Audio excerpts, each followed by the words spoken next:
વિદ્યાર્થીઓ હજારો રૂપિયાની સ્કોલરશિપ માટે ધક્કા ખાય અને યુનિવર્સિટીમાં 40 કરોડની ગ્રાન્ટનો હિસાબ જ સવાલોના ઘેરામાં.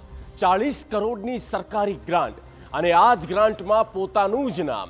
ગુજરાત યુનિવર્સિટીના પૂર્વ કુલપતિ નિર્જા ગુપ્તા હવે ઘેરાયા છે.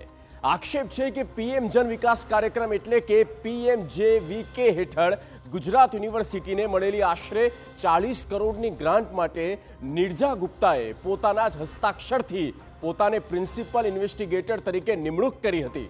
એટલે વીસીનો પગાર તો ખરી, ઉપરાંત આ પ્રોજેક્ટનું અલગથી મહેનતાણું. દાવો છે કે ગ્રાન્ટમાંથી 9,84,000 રૂપિયા તેમના દીકરાના વિદેશી બેંક ખાતામાં ટ્રાન્સફર કર્યા. શું ખરેખર પદનો દુરુપયોગ થયો? સરકારી ગ્રાન્ટના નાણાં કોના ખાતામાં ગયા?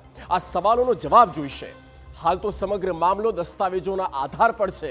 સત્તાવાર તપાસ બાદ સત્ય સ્પષ્ટ થશે. પણ 40 કરોડની ગ્રાન્ટમાં નિર્જા ગુપ્તા બરાબરના ઘેરાયા છે એ વાત નક્કી.